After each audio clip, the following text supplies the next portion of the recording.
It's the Real Estate Podcast, brought to you by ANZ Home Loans for financial well-beings. And welcome back to another episode of the Real Estate Breakfast, as we cover the very latest in property news every morning, as heard on iHeartRadio 7 days a week. We're also on Spotify, we're also on Apple Podcasts and Amazon.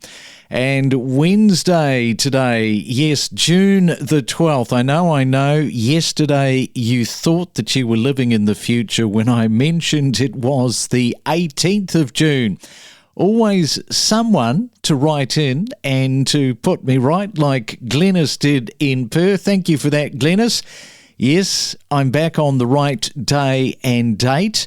And how important calendars are these days with dates for what we do, especially because sometimes the weeks, they just blend into each other. Now, we've got a really interesting perspective conversation coming up in just a moment. It revolves around, well, if you have a look at COVID, since COVID broke across our shores, we have talked endlessly about remote buying and working and moving into another state to meet your price point, or perhaps for your family to secure that larger block of land to spread your wings, so to speak. But another option is to move out of the country altogether and go to another one and remote your business offshore. How many people are doing that? Well, this morning we are catching up with Greg Cummings, who is a real estate principal owner from the US, who has a story to tell. So good morning to you, Greg. Welcome to the Real Estate Breakfast. Oh, the pleasure's all mine. I really appreciate the opportunity to chat with you. Today, whereabouts are you calling in from? That's what I'd like to know, because you are not in America. It's funny that you say good morning, because it is good evening to me right now. I am currently in a town called Ericeira, Portugal, that is just about 35 minutes north on the coast of Lisbon. Wow. Okay. So what you've decided to do is you've decided to work remotely. I think this is a fantastic subject to cover. So tell us how this idea evolved and what exactly you are doing. Absolutely. So if we back up a little bit, this whole idea sparked from a trip that I took in 2014, where I traveled for 7 months around the world. Back then, my team was it was only 3 of us, and we had our biggest year ever that year while I was gone, but still working remotely and traveling. And so it sparked this idea that I would do this same sort of adventure for an entire year. But this time, the focus would be more on going to certain countries, to one location within that country, get an Airbnb, set up, make myself at home in that area, get to know it. I wanted to know the guy that is making the coffee in the morning, the barista, and my waiter, and the bartender, and the cashier at the local market. And that's my goal with this, and that's what's been going on. I left mid-April, and I spent 1 month in Tagazout, Morocco. And now I'm on stop 2, which is Portugal. And just so we're clear too, I don't just stay in my Airbnb the whole time. I mean, I get out and explore the areas. But what's been really fantastic is I managed to run my team, which is now there's 6 of us total, and I work a regular schedule. So I get my mornings and early afternoons free, and then I get on with my work day and work into the evening, and then go have a little dinner and then catch back up with work, and I'm off to bed. So there you go. Yeah, see, I mean, this whole sort of work from home, work from a different country, I mean, it is catching on, especially those nomad digital ones that just want to sort of free themselves of the office. And, I mean, this is only going to increase with time. When are you going to Italy? It is so hard. The world is such a big place to decide on where to go. I've been to Italy already. I love it. And I do plan to go back at some point. But on this itinerary, unfortunately, I'm not going to be there. Okay, the reason I mention it is because, there are these towns these small little towns in Italy where all the young people have moved out. You've probably heard about this. They sell these homes for €1, and the idea is to attract people into the towns. People renovate, fix up these properties, and they bring a little bit of money into the town. So I was just thinking, if you're travelling around and you go into Italy, you could probably buy a couple of those for $2 and, do a little bit of a project. It's interesting you bring that up. And in fact, when we're done with this conversation, I'm going to look a little bit more into that because I had heard that a while back, and that is fascinating and definitely worth digging into. That's for sure. I mean, there's nothing that says that my itinerary is set in stone as well. So I could always change.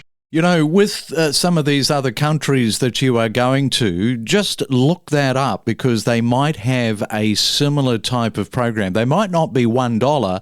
You might be spending $10,000 to get something, or $5,000, whatever the case may be. But it's a real problem when people move out of these small towns. These small towns just die. So they're basically incentivizing expats to go and move into their country. How does your sales team interact with you? So, I mean, the communication now is a given. It's there. Unless you're in the jungle and you've got no coverage, that might be a bit of an issue.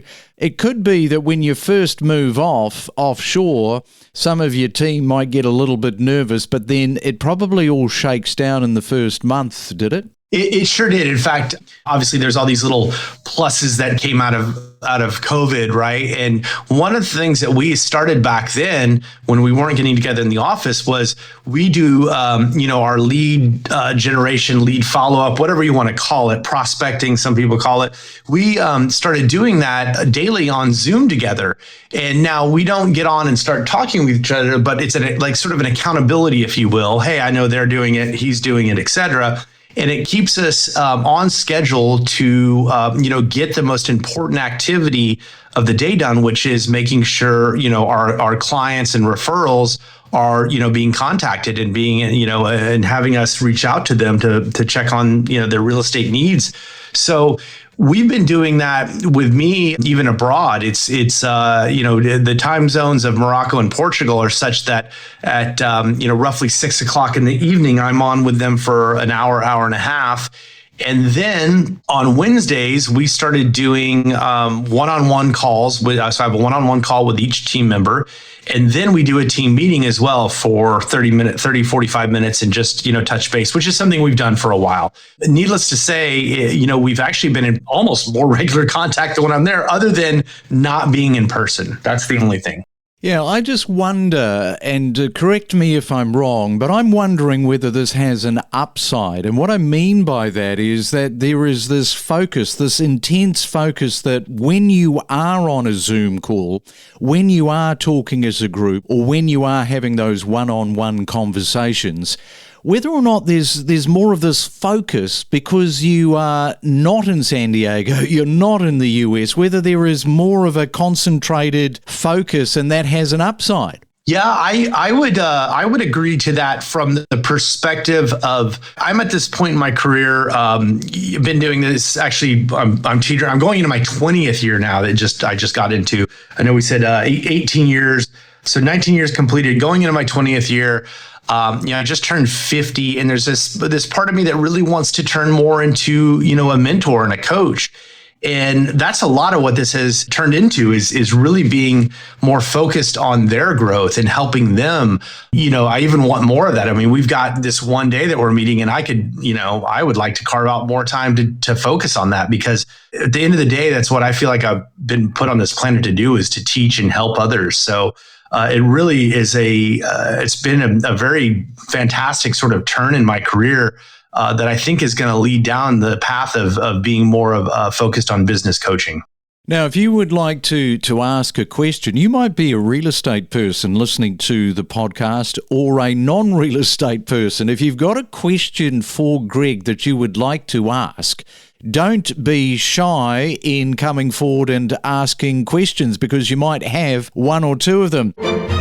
Every week, real estate transactions take place as the market shifts month by month. And every day, we keep you better informed and updated on the Real Estate Podcast. Energy bills. Now, what a topic they are. They're always a subject of debate. People now save for these in a separate account. I mean, that's just how bad it's got, because we as people just don't like these sorts of surprises.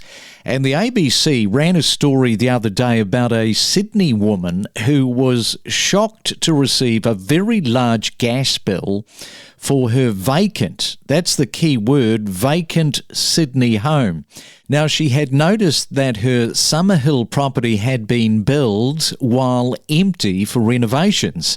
Now, upon contacting her gas provider, she learned that the bill was estimated. Manually entering her meter reading reduced the bill by more than half, and the follow-up bill, also estimated, dropped from $657 to $131 after she provided an actual reading. So remember, estimate readings can often lead, in fact almost all the time, lead to higher charges. So the first step, if you think your bill isn't correct, supply your provider an actual reading. I have never found, after doing this myself, the bill to be the same. Decode the property market with insider knowledge and insights to better navigate your real estate journey on the Real Estate Podcast. Now, Greg, what about your friends and family? What do they say about you just moving off like this? I'm very fortunate and blessed to still have both parents alive. And, they always tend to have a little bit of their concerns, well, where are you going? What are you doing? Or they a lot of the places I'm going to, they've never been. So, of course, the imagination runs wild, etc. But at the end of the day, I had my very first FaceTime call with my dad the other day, which was awesome. And, and I stay in regular contact with them. And, the same thing with friends. I think a lot with, social media helps us to get, I have a love and hate relationship with social media, I think, like a lot of people. But the part of it that I love is that I feel that I'm still connected in many ways to friends.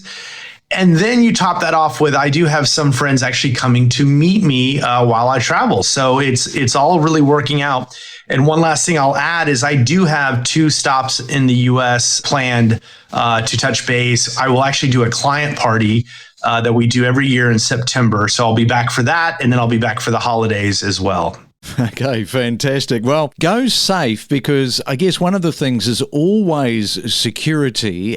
Yeah, you just have to be incredibly careful with just sort of amping up all of those safety precautions that we always tend to do when we're offshore anyway. But do travel safely. I look forward to chatting next time. Again, thank you so much. It's been fantastic to be a part of this, and look forward to chatting again. Every week, unravel the real estate market to empower your real estate knowledge. Because if it's an apartment, then there are opportunities that are in more central locations. There's an area called Braddon around this. So there's lots of central locations that offer opportunities with apartments. If they want a house with a bit of land, then they may need to look a bit further afield, maybe towards the Tuggeranong region or North Canberra. There's a region called the Gungahlin region that have, freestanding dwellings on, smaller parcels of land that are a bit more affordable. But there are various options for first-time buyers. Let's go cheap, Mario. Apartment, how much? Oh, well, apartment, look, you can buy apartments in the 300 range in the newer areas. We're talking cheap. So 300 plus, 400,000 and beyond would get you into the marketplace for